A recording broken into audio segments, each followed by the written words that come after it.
What's up, gang? Welcome to Room and Board. My name is Chris George, and today we are taking a look at every single board game campaign finishing up this week. That's right, it's another episode of Crowdfunding Countdown. Every single one.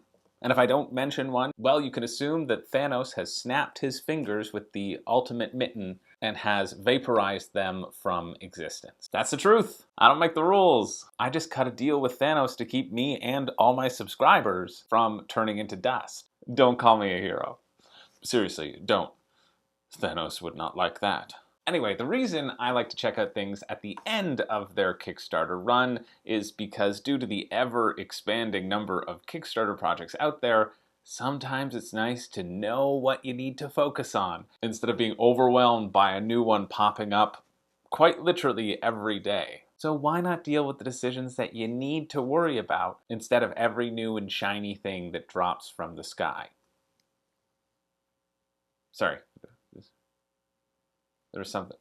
And this way, you can check out the stretch goals for yourself and decide if they're worth the shipping price. As always, I read through the rulebook so you don't have to, and will give you a teeny tiny glimpse into the world of the game, highlighting interesting mechanics and the feeling of what it might be, so you can see if it's worth your valuable time. Because I know you are very busy and important, and I thank you for hanging out with me for the next little bit. So first off, here's a neat one that isn't a board game. So I'm legally not allowed to talk about it. But if I were allowed to talk about it, I'd say that there's an RPG out there called Queerz, which is nearing $100,000 Canadian funding, and I think that's awesome. They have a big thing saying that the whole purpose of the game is about people learning to accept themselves and others while fighting that which separates us. And I think it's just such a heartwarming take. They talk about how we're all different. We've all encountered various degrees of unacceptance and narrow-mindedness in our lives, whether it's based off of race, gender identity,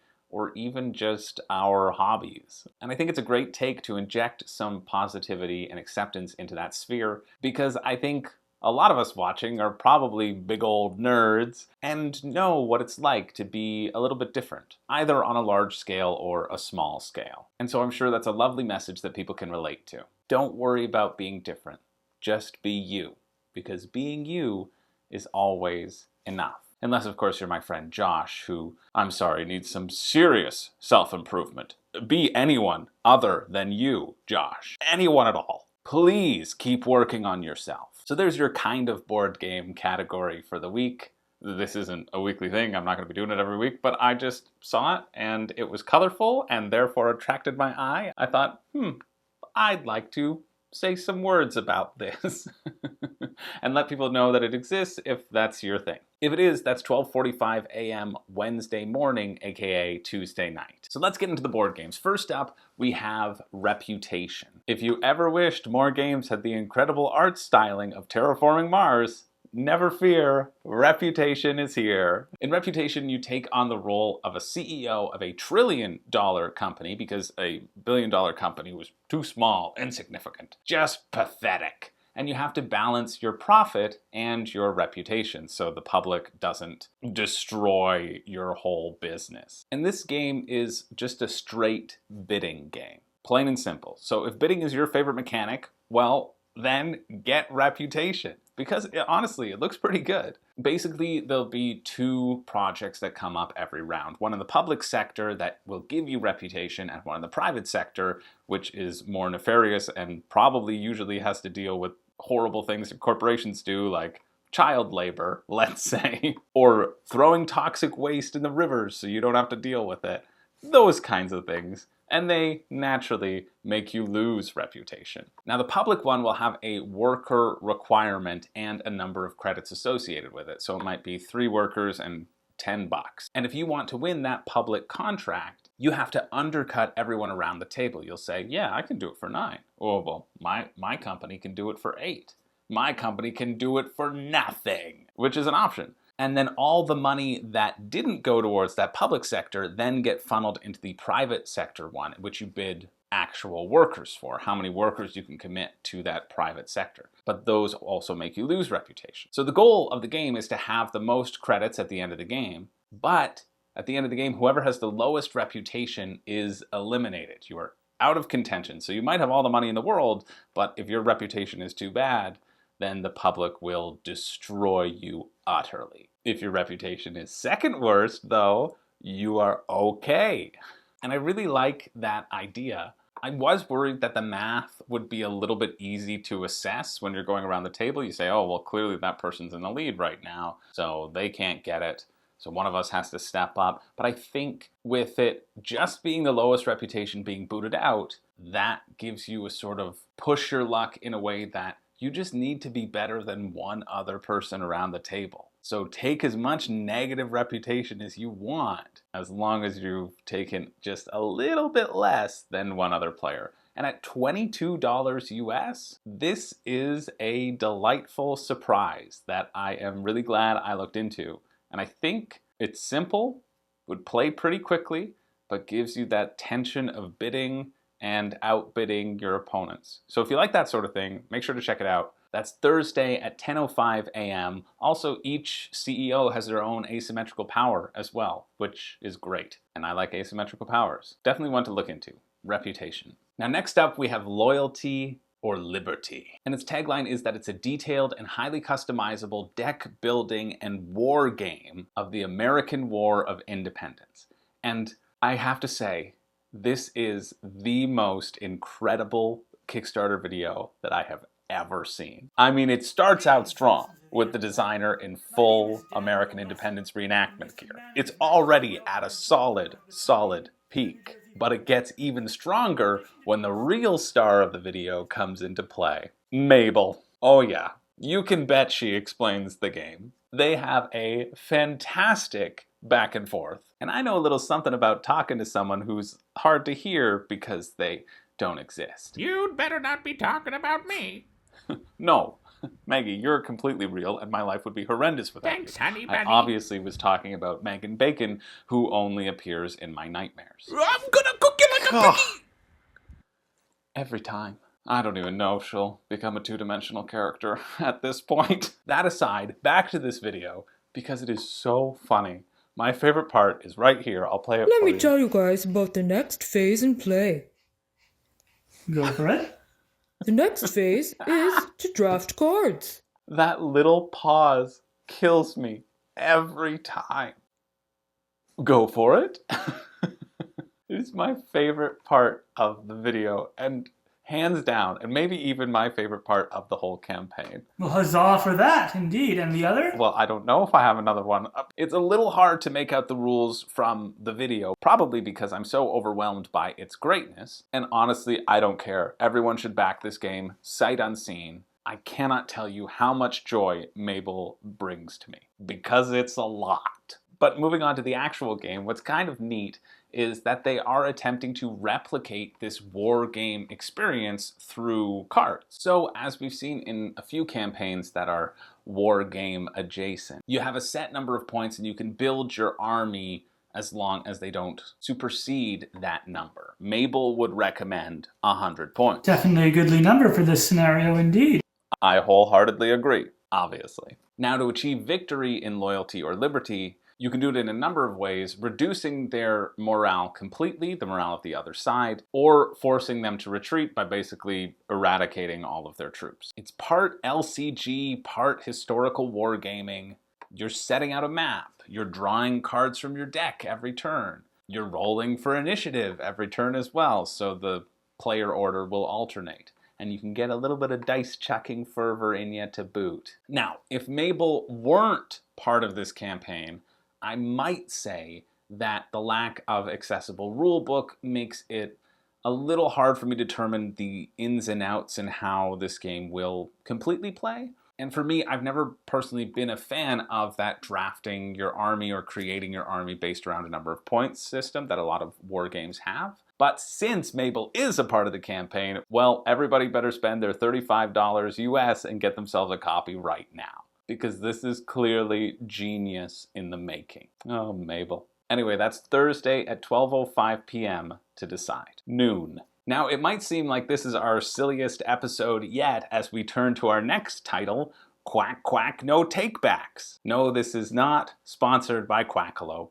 It's a different game. Think Duck Duck Goose with foam, swords, and cards. For $18 US or $23 Canadian, you can get yourself a bunch of cards and, more importantly, 4 foam slapsticks. You want to get rid of all your cards the fastest, but the last one to slap the pile is generally the person who'll be forced to take them into their hand. And you have these slapsticks so you don't constantly get your hand cut up by Aunt Carol's new nail job. I mean, I don't know how long these 4 foam slapsticks will last. It depends on the viciousness of your slapping. For someone who has bled more than once in a quick dexterity game, I can only assume that these 4 foam swords are a good addition and you want to opt for them instead of paying the $15 US for just the deck of cards. I mean, they're literally the only draw to this game, at least for me. Being able to slap things with foam swords. So if you have people in your life who need a good slapping, that could go either way. I'm not sure I agree with that off the cuff statement there. Anyway, that is Thursday at 1:57 p.m. Now our next one is not a reprint of Tales of the Arabian Nights, which is a pretty highly rated narrative-driven game that's currently out of print. At least I think it's out of print. Someone correct me if I'm wrong, but it is a new game, a storytelling game called Tales of the Arabian Nights. But what really gets me is that I cannot see a single connection to anyone from the original Tales of the Arabian Nights, other than them saying, yeah, ours is a story game too, so we're just gonna steal the theme and pretty much the name and hope that people back us because they've heard that other one is a good storytelling game. A little bit. Again, someone correct me if I'm wrong, if there is any connection, but I looked for a while and I couldn't see any. And this is on GameFound, and it's also one of the lowest funded games that I have yet to see on GameFound, other than that non-publicized Peterson game 4 small monster game thing, whatever the heck that was. But it really doesn't look bad. It's a tile collection game, a sort of set collection game. And you're going to move around the desert collecting various tiles that you don't know the exact picture of what it is because that's on the back, but you know the category that it falls in. And you'll assemble all these tiles and then you'll head back to Baghdad and tell the Sultan this story. But it's not really about the story, it's about the tiles that you collect and the amount of story cards that you can complete. There's a light storytelling element to it, but if you hate storytelling, you still might enjoy the tile set collection game and just heading back to the Sultan. There's one track, the storytelling track. Everybody will rate your story when you're done, and you'll add up those points and give yourself a score on the storytelling track. And if you're at the top of it, you get like 5 extra points at the end of the game, and if you're at the bottom, you get 1. Because I think everybody gets 1 for just, telling a story, even if it was, well, I went to the desert and he found a magic lamp, and then we went to the palm trees and got drunk with Uncle Ralph. The last picture was a camel, I guess. I don't know. Anyway, the game forces you to tell this story and will score you on it, but I could see you kind of eliminating it entirely and it won't play that large a part, because I think sometimes people generally feel the board game tells them the story rather than they tell the board game. Or maybe not, depends on your mood, right, as anything. Why you gotta make me work, board game? I got some symbols for you. Anyway, like I said, it's not really about the story, it's more about getting all these different tiles with symbols on them and upgrading your caravan. So if you get more camel symbols, that will allow you to move more on your turn. If you get more resource symbols, you'll be able to do different things, that kind of stuff. So it honestly seems fairly charming and actually better than what I was expecting, especially judging by its significantly low funded status on GameFound. I mean, it's still 150% funded. It's raised over 7,000 of its goal, but I think with GameFound having only put out gigantic games as of yet, this smaller tile laying game seems lesser in its comparison to these larger, more produced games. It's $56 Canadian, and then you need to add shipping on that, which that seems a little bit high for me, but this is one that I would check out if you're interested in that sort of minimal storytelling nature, but have a storytelling game that's not so overwhelmingly focused on being creative and telling a story. Because sometimes some of us just use up all that energy on making videos and then our mind is blank and we just want to push cubes around. Is that too much to ask? I don't know if there will be a retail or not because it hasn't been this sort of smash hit, but if you're interested, that is 2 p.m. on Thursday, the 14th. Now, if you enjoyed One Deck Dungeon, but always thought, ugh, I wish this was in space, lucky for you, our next one is One Deck Galaxy, by the same creators of One Deck Dungeon. This time, they say they're focused on strategic, long-term planning, instead of the, I can only assume, luck-based, short-term instinct that the OG ODD was presumably based upon. But they're really focused on showing, hey, we've heard your concerns from the previous game. We have reevaluated, and thanks to all of our beta testers, instead of the OG ODD, we now have a finished product. It works this time, we swear! And this might sound harsh, but it's actually a great thing. Why not get the better iteration of a product? I personally haven't played One Deck Dungeon, but this one claims to offer a chance to mitigate those horrible rolls and actually use your dice for everything. So if you roll poorly, it's not the end of the world, which apparently it might have been in One Deck Dungeon. So already an improvement. They've also got waterproof cards for this thing, which I am very intrigued by. And anything that makes a portable game more portable and less prone to accidents from your friends is only a great thing. Yeah, I know it wasn't an accident, Harold. You couldn't bear that I had the Contessa, could you? Pouring your juice all over the place. Now, you're going to be rolling your die and placing them on locations or encounters, which will have a number or dice color requirement to complete them, or both. And once you've completed an encounter, you can either use it to claim more dice, you put it under your player mat, or you can turn it another way and it can act as a new technology for the advancement of your space empire. So I really like that it gives you those two options, and that makes for a fun choice that isn't too complicated. Those who have played the OG ODD, sound off in the comments if the NDODG is something that you might be interested in. But it seems like fun if you like light dice rolling games. It's 32 bucks Canadian or $25 US, which is a nice price point for this type of game. And I'm betting that it, along with a few others on this list at a similar price point, will be a better game than a lot of the games on previous lists at that same price point. Anyway, if you're interested in that, that's Friday at 11 a.m. to decide.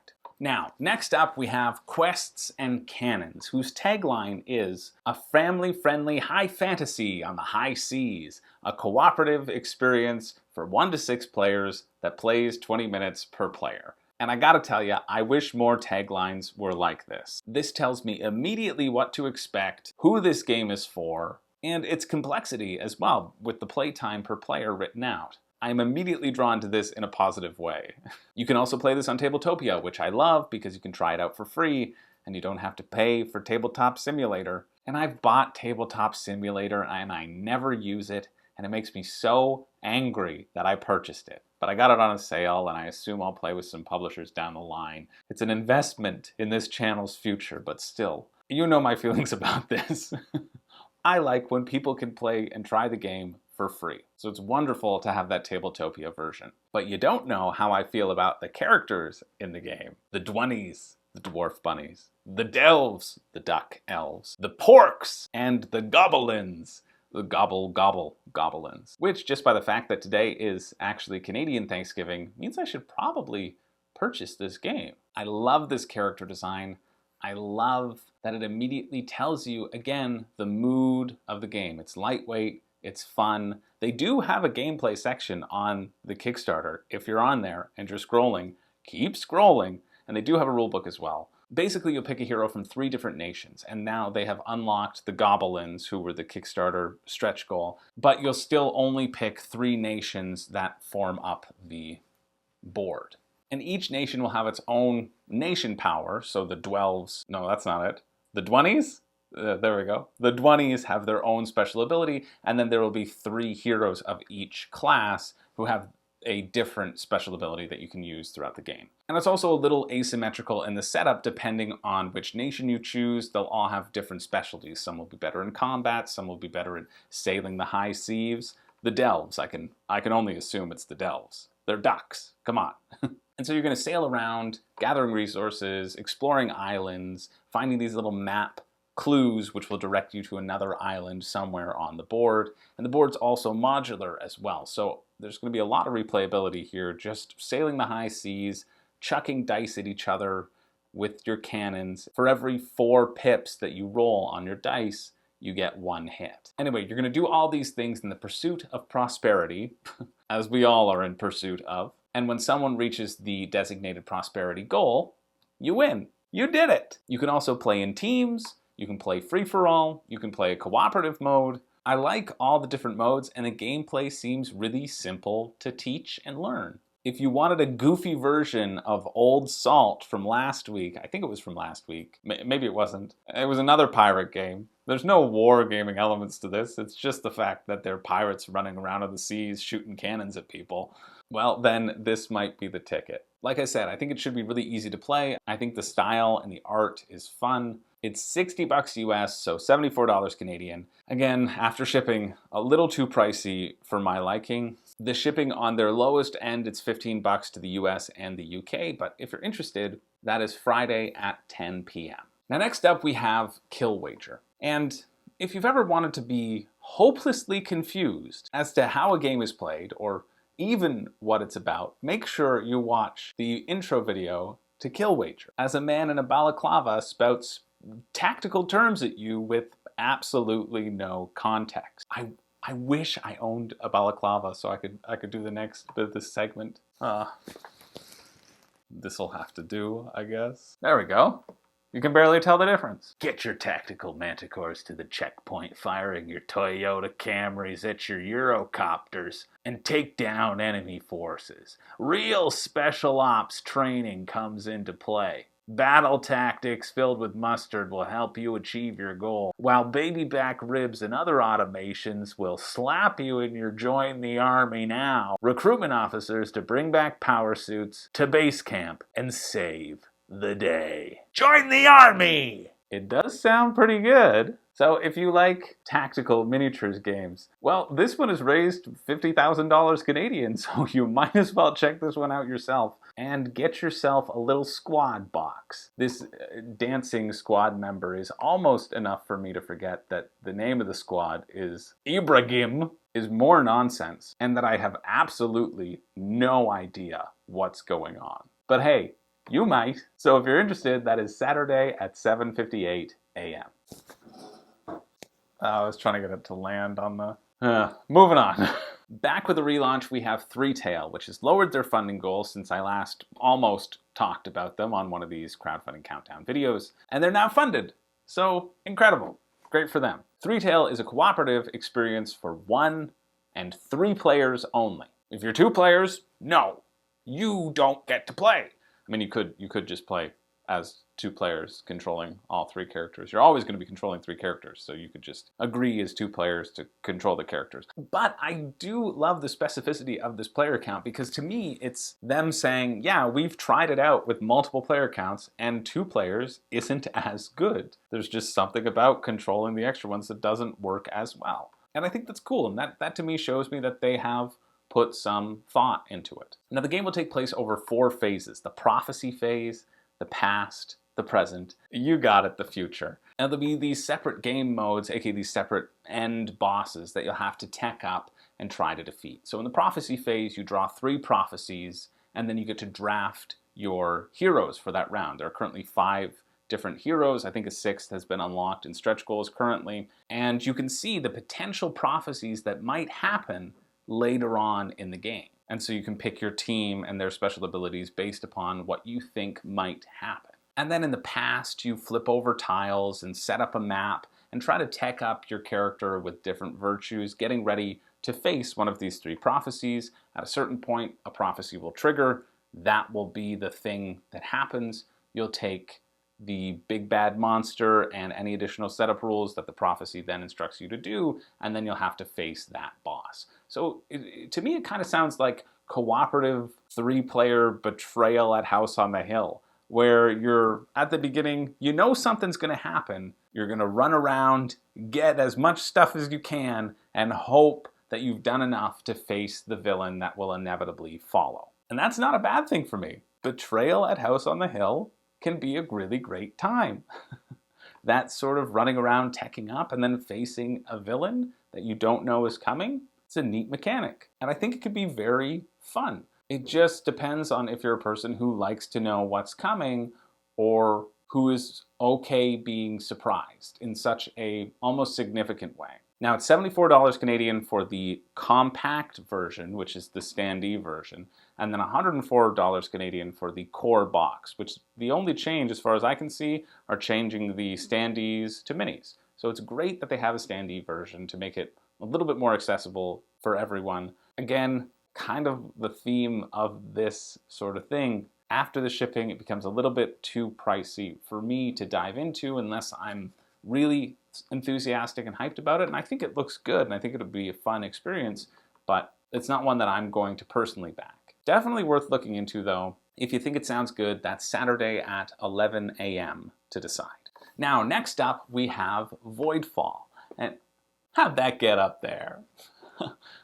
And if you haven't seen it, well, go check that one out after this video. Or don't. I mean, I'm not trying to tell you what to do here. Join the army! No subliminal messages on my end. Brian, Sponsored by the military. But it does look great. I'll try not to rehash that whole video, but basically to give you an outline of what it is, it's a Euro 4X hybrid, where you're trying to get the most points, really, and you do that by doing a whole bunch of stuff. You have these action cards, and there'll be 3 possible actions you can do from these action cards, and you'll play one of them and you'll pick 2 of those actions to do, or sometimes you'll get to do all 3, or sometimes you'll get to do less, or sometimes you'll want to do less and can't. And these things that you get to do are vastly, vastly different and help you expand your reach across the Empire, fight the Voidborn, and get lots of points and win the game. It does look great, but it also looks super, super heavy. Again, I'm not going to rehash the other video, but you can get the Galactic box for $197 Canadian, which has gone down by $1 since I released the video last Thursday. How about that currency conversion, Canada? Here we go, honey. You're now saving $1. I take back everything I've said. It's your time to jump in. Go, go, go! But it's the perfect reason to get 3! Or you can get their retail pledge for cheaper, but don't do that because it will most likely be cheaper to just get it at your local game store. This Kickstarter, in my opinion, is an all or nothing situation. Either get all the bling or wait and get it cheaper later. Do you want all the Deluxified bits? Do you want to take that extra $90 and back 3 small games on this list? I really do like the end line of their video, which says something along the lines of, "Get the Galactic box and become the hero the galaxy needs." Therefore implying that you're only the hero the galaxy needs if you purchase the Galactic box. And if you don't, well, you've doomed the universe to being invaded by the Voidborn. And I can't believe it. How could you do that? So if you want to be the hero and save our galaxy, you have until Monday at 1 p.m. to decide. And maybe being that hero will make up for you being such a horrendous villain to your wallet. Now, I know I talk about shipping a lot, and I know the shipping crisis has really impacted a lot of people, but I think we all need to pause and take a moment and really think about the little guy, the Stefan Feld collection. Because for some inexplicable reason, their costs have increased more than any other company out there. Please, everybody, share your sympathy and your support for this tiny little publisher just trying to make ends meet. Well, I mean, that's the reason they've had to up their deluxe pledge from $395 to $690 US for 4 games. 4 games that are already developed and are just being reprinted. 4 games that when they ran this campaign literally a year ago, or 2, so not literally because I don't remember, have increased in price so drastically that I can't even handle it. And yes, okay, fine, in that $690 price tag, they are adding in coin sets that they weren't offering before. $200 worth of metal coin sets for each one of these games, and including a $50 acrylic rondelle where you get like 4 rondelles. That's $200 worth of coin sets. I don't have that much coin. Nobody needs that much coin. I can't possibly see how it costs that much, for one, and two, there's still a $100 increase on top of the additional shipping that they're going to end up charging you anyway. For the exact same product, the exact same content they put out last time. They just hadn't put the finishing touches on the other 2 games, New York and Marrakesh. The only difference is this time you can actually see New York and Marrakesh before you decide to buy them. Certainly not worth an $100 bump to me.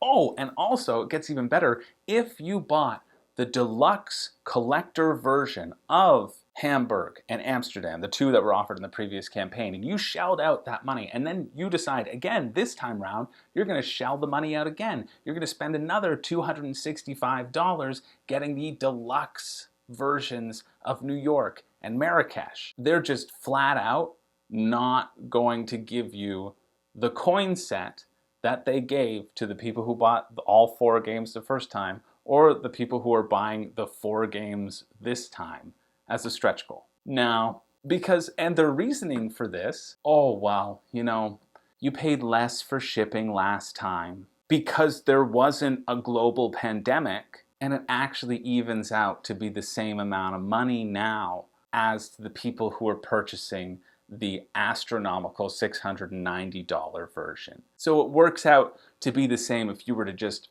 buy the coin set now. That's not how this works. Apparently it is. I just think that's a fantastic way to treat your returning backers, your recurring customers who are saying, hey, can we get the same thing as the other people? And you say, no. Why? We don't wanna. Oh, but you're giving it to everyone else? Yeah, but we just don't wanna. And you know what? Bruges is a fine game. It's decent. I've enjoyed playing it. But honey child, it ain't that good. In fact, there's at least 273 games that are better than it, according to Board Game Geek. Honestly, this makes me never want to purchase a Stefan Feld game again. I guess you can bet that this ain't my pick of the week, huh? And actually, I don't normally do this in this segment, but I'm going to actively persuade you from backing. I mean, of course, do what you want. It's your money. But are these the best games of all time? Are these going to be your favorite games ever? Or are they capitalizing on your FOMO, your fear of missing out, your desire to grab a highly rated set of games that were out of print and are kind of hard to find on the secondhand market? Are they capitalizing on that sense of scarcity to just ram the prices up and try to take you for all you're worth? Seems like it, doesn't it? Or could you just stick with your copy of Castles of Burgundy, which you paid $30 for back in the day, and have as equally great, if not better, a time? Circle gets the square. Honestly, I'm not telling you when this campaign ends. I mean, you can guess because it's in between Voidfall and our next one. But I hope you missed the deadline and nobody impulse buys these, because even if you just get one game, it's still $93 Canadian plus shipping. And just with them treating their previous customers so horribly, they just don't care. It's very possible to do this. Other campaigns have rewarded previous backers, previous supporters who have brought other things to life, who brought your first iteration to life, who supported you at the beginning. And you just push them. We don't wanna. Nah. Just push them. And now you just want to gouge people even more than you did before because you're adding in some extra random hunks of metal. Even for one game, $93 Canadian plus shipping? Nah. Go get the Gallerist instead. It'll give you all that crunchy joy that you need. And yeah, it's a pretty fun game. I like the Gallerist. Anyway, fine, I'll tell you. It's Monday at 3 p.m. I do this because I care. And I want you to have all the information, not to worry about clicking. Ugh. You know, I might back it. Jeez, let's move on. Okay, two more. Next up, we have a cooperative dungeon defending game called Keep the Heroes Out. And that's it. That's it for the B-roll. That's all I can show you. The shortest video on Kickstarter ever. But it's raised over $400,000 Canadian, so I guess we will take an extra look. You know me, I'm a gold digger. 400K? Yes, please. Now, you can try it out on Tabletopia, but basically you'll choose a scenario, everybody picks their own unique faction of dungeon monsters, and then you will try to, you guessed it, keep the heroes out. And if you can keep your big old treasure from being stolen by these meddlesome adventurers for 2 rounds, 2 times through the guild deck, as the Guild of Heroes keeps throwing different heroes at your peaceful dungeon, well then you win the game. And if you don't, well, then you never deserved that dungeon to begin with, now did you? I think it is a fantastic, charming idea for a game. I love the meeples that are included in it. I especially love the size chart that goes along with it to show you that they are bigger than your standard meeple, which of course means more fun. Bigger always means better. Oh, that's the rule. That's why I personally always order the Wendy's T-Rex burger. Oh. Side note, this is a real thing. Back in 2013, there was a Wendy's in Brandon, wherever that is. One specific store was making these. And this was based off of an image from a joke in a Sports Illustrated a long time ago. But Wendy's HQ intervened.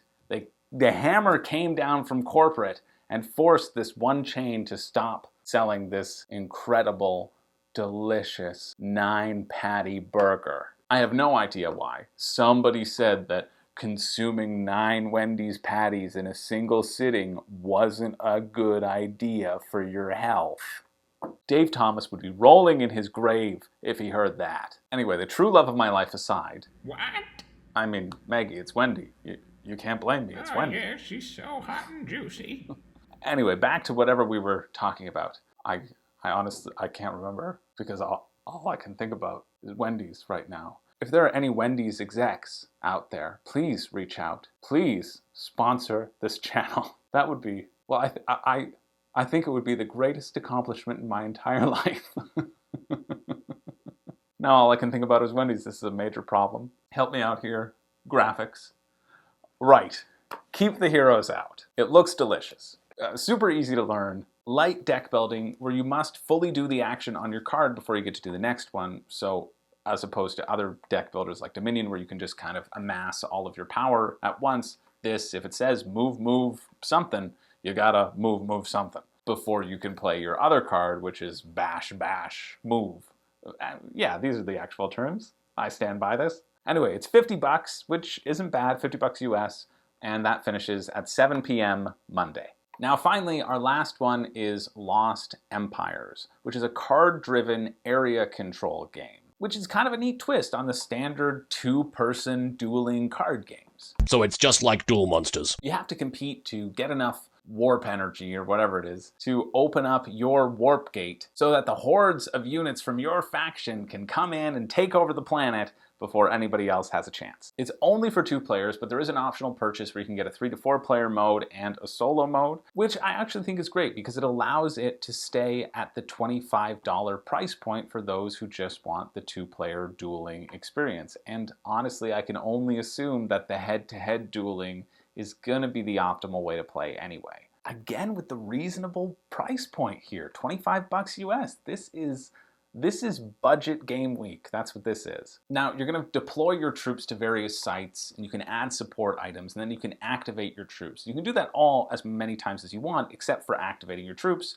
which you can only do once per turn. So obviously, deploy everybody you want first, add your support items, and then activate them to punch the other people in the face, or do whatever the location says. Punch the location in the face, I guess. And this will go back and forth until both you and your opponent pass, and then you get to upkeep and draw more cards and exchange artifacts for warp gate fragments. And once you have 4 warp gate fragments, you create your full warp gate and you win the game and doom the planet. You also get to build your deck in advance. You have a bunch of cards from a different faction, and depending on who you're facing off against, because there are 4 factions included with this base game, but obviously only 2 people, you can then say, okay, I know they specialize in this. I will need to optimize my strategy to defend against their natural abilities. So I think the replayability will be decent because you have those 4 factions and you get to play all the different ones. Again, I think it's a nice price point for this sort of game. this is the price point that I like to see for this type of game. Although, to be fair, even with this area control mechanic, it doesn't really feel that different, at least according to the rulebook, or my interpretation of the rulebook, to many of the other head-to-head card games. It doesn't seem like it plays that significant a role. It's more going to be about the head-to-head nature of each other. And it kind of reminds me of Keyforge a little bit, in the sense that you do have to get these 4 gate fragments, and you can only activate 1 on your turn, every turn. And in Keyforge, you're trying to get 6 shards, which will make up one thing, one circle, and you need to get 3 of them active to win the game. I guess unlock your key or your keys. Yeah, that's what it's about. Anyway, the area control does feel a little minimal, but it may add that extra element which you might be looking for if you're a fan of 2-person head-to-head games. So that is at Wednesday, 12 a.m., aka Tuesday night, next week, next Tuesday the 19th. And that's it. That's all. That's it for this week. So every week I do a pick for me and a pick for you. The pick for me being something that I am particularly interested in, and the pick for you being something else, really. One that I think will be more widely approachable, I guess. So my pick for me this week, and I think it really does stand out amongst all of them, and that is Reputation. I like bidding games. This is just, hey, we wanted a game that's all bidding. That's all pitting your auctioning skills against somebody else. It's all haggling, basically. Oh, that would be a good game called Haggle. You could be at a market and you have to try to haggle and just trading. It would just be a trading and negotiation game. Different from a bidding game. We're getting off track here. Reputation, it looks good. It looks super simple. I really like the price point. You get a 50 meeples with that. Nice little wooden stuff. And I don't know, I think it's just like a really basic mechanic, but I can see it working. I was concerned about the sort of math element of it, and I was concerned that there was only 12 public and private cards to bid over, but then it really occurred to me that it's not about the cards, it's about the interactions with people around the table, and it's about how those people value the cards that turn up.